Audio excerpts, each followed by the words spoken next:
Bonjour à tous, nous voilà ce samedi 30 mars. J'espère que vous avez passé une bonne semaine. Nous voilà encore pour les cieux ouverts. Donc, il a fait tout ça pour vous, partie 2. Donc, nous allons commencer par prier. Père éternel, je prie que tu nous enseignes. Dès à présent, c'est pas moi qui parle, mais c'est toi qui parles à travers moi. Je prie que tu continues à nous édifier, à nous bâtir selon tes enseignements, selon tes directives et tes lois. Père éternel, je prie que dans toutes choses que nous allons faire dès à présent, et dans toutes choses que nous allons apprendre, c'est pour ta gloire et pour te connaître davantage. Au nom de Jésus, nous avons prié. Amen. Donc nous voilà pour les cieux ouverts. Il a fait tout ça pour vous. Partie 2. Notre lecture est dans Hébreux 9, 26. Donc Hébreux 9, 26. Autrement, il aurait fallu qu'il eût souffert plusieurs fois depuis la création du monde. Tandis que maintenant, à la fin des siècles, il a apparu une seule fois pour abolir le péché par son sacrifice. Son sacrifice. Donc nous voyons qu'il a aboli toute chose par son sacrifice. Aboli, c'est-à-dire qu'il a détruit, il a mis à néant par son sacrifice. Parce que nous savons que par nature, nous sommes pécheurs et il faut seulement accepter, il faut quelqu'un qui avait la capacité, qui soit parfait pour nous rendre purs, pour qu'on puisse approcher du trône. Et il fallait que Jésus puisse être ce sacrifice pour nous.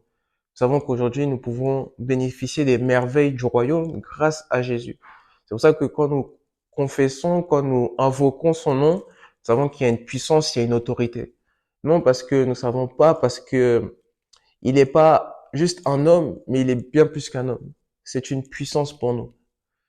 Donc nous allons commencer. Il dit, Jésus connaît le Fils depuis le commencement.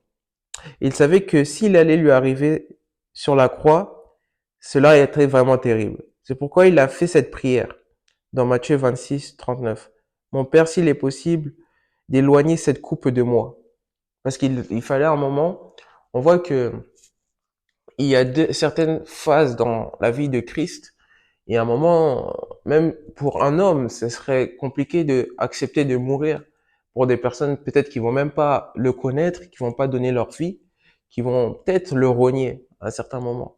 Même à un moment, Pierre il disait, moi, jamais je pourrais te renier. Mais nous voyons que par toute chose, il a quand même pris, c'est quand même pris lui-même pour être un sacrifice pour nous. Donc nous voyons qu'il a fait toutes ces choses pour nous, pour qu'on puisse bénéficier aujourd'hui de ce nom, de ce salut et d'être approché du trône. La Bible nous dit qu'il disait dans cette prière que sa sueur qui couvre les grumeaux de sang. Cela veut dire qu'il a pris une prière très au sérieux. Pourtant, Jésus a quand même décidé d'aller jusqu'au bout de la souffrance. Dans toutes choses, nous voyons que même les athlètes, même les choses au travail, certaines conditions, certaines choses que vous faites, vous allez souffrir, que ce soit psychologiquement, physiquement, mentalement. Des fois, vous souffrez. Des fois, c'est comme si vous n'allez pas arriver. C'est comme si c'est dur à porter. Des fois, le fardeau que nous avons, on a les responsabilités et plein de choses qui nous entourent, qui nous fait souffrir, qui nous ramènent au plus bas. Mais nous savons que nous devons aller au bout. Chaque moment, chaque jour, vous voyez que il y a plusieurs phases. Ou des fois, vous avez des longues journées, ou des fois, vous savez pas quoi faire, des fois, vous savez, vous dites que des fois, c'est comme si vous voulez tout laisser, quoi. Mais pourtant, il y a quelque chose qui vous fait continuer, qui vous fait continuer. Et c'est pas parce que vous savez pas que vous avez des responsabilités, et non seulement que vous savez pas que vous pouvez tout laisser, mais c'est parce qu'il y a quelque chose qui vous pousse, il y a une force, il y a une puissance. Est-ce que c'est ce que Jésus nous a montré?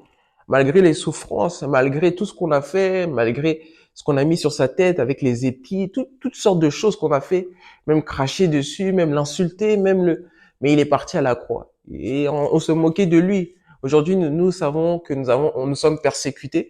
Et des fois, nous disons le mot persécuté, mais en vrai, quand on voit comparer au temps de Jésus, notre persécution, c'est juste des choses futiles. Parce que lui, il a vraiment souffert. C'est-à-dire qu'on pouvait on disait, mais toi qui sauves les hommes, pourquoi tu te sauves pas toi-même?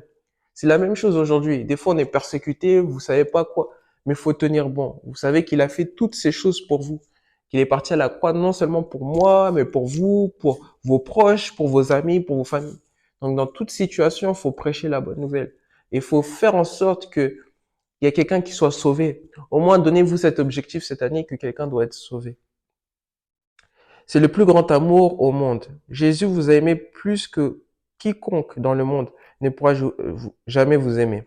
Et il a manifesté en donnant sa vie pour vous.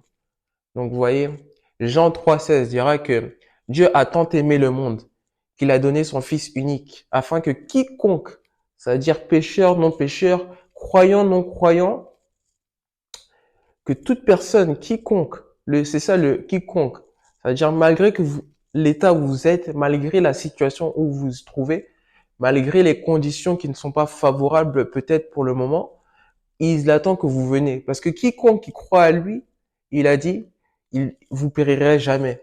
Et c'est ça. C'est ça aujourd'hui. Les gens périssent parce qu'ils n'ont pas cru. Non pas seulement qu'ils ont péché. Parce qu'aujourd'hui, même nous, les croyants, nous disons pas le mot vraiment péché, mais nous marchons avec des choses que nous faisons par habitude ou des choses qui sont favorables et qui, qui sont dans la voie de Dieu.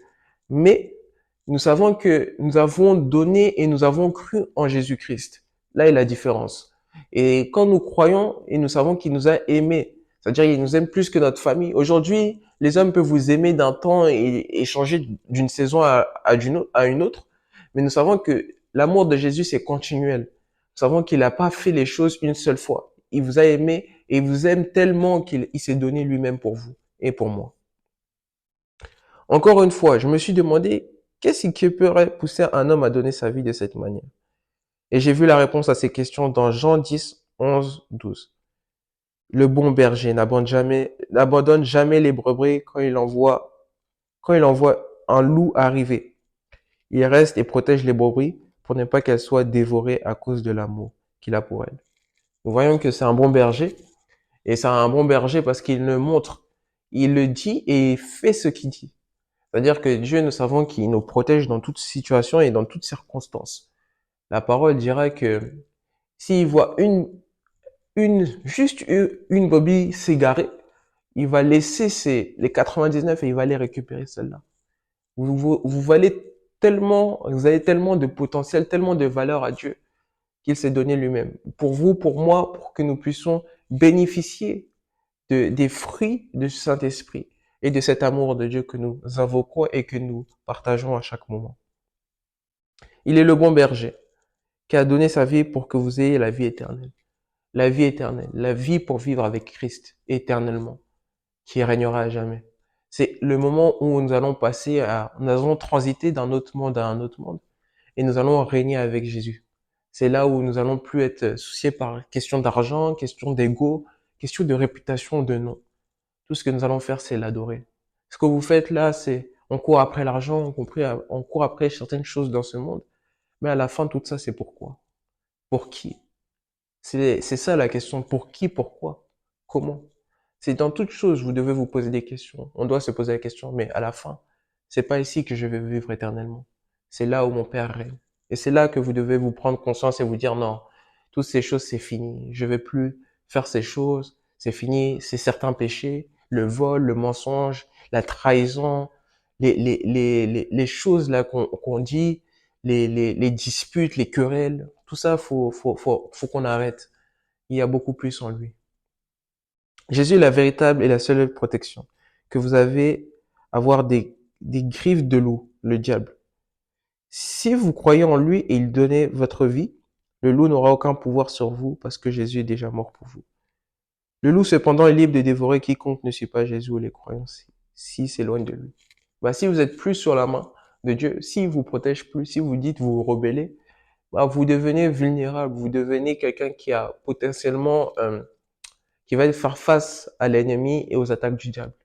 Mais si vous êtes sous l'abri du Très-Haut, il n'y a aucune circonstance, il n'y a aucune chose qui fera que vous serez attaqué, ni dévoré par le diable, ni par le loup. Mais si vous savez que Dieu a tellement de choses pour vous, il veut vous protéger, c'est un père. Donc le moment où vous réalisez que c'est un père et qu'il a ce rôle-là, vous savez que vous devez toujours vous rapprocher de lui. En tant qu'enfant, nous voulons être portés, nous voulons être protégés, nous voulons être guidés. C'est notre modèle, c'est notre exemple. Vous verrez que les enfants suivent un peu tout ce que les parents font.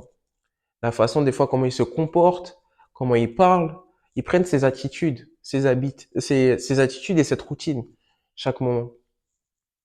Nous arrivons à la fin. Il dit, bien aimé, si vous voulez pas vous voulez pas être la proie du diable, donnez votre vie à Jésus-Christ maintenant. Engagez-vous à le suivre et à le suivre lui seul. Il a payé le prix ultime pour vous et il est le seul pour vous conduire à la vie éternelle.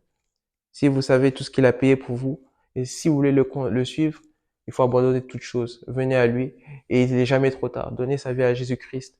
Il peut être trop tard dans 1 minute, dans 2 minutes, dans 5 minutes, dans 1 heure, dans une semaine. C'est le moment de donner sa vie à Christ.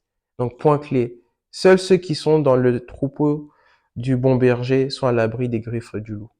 Donc, j'espère que vous avez apprécié cette lecture et je prie que vous passez un bon week-end et que vous puissiez édifier et partager la bonne nouvelle à quelqu'un.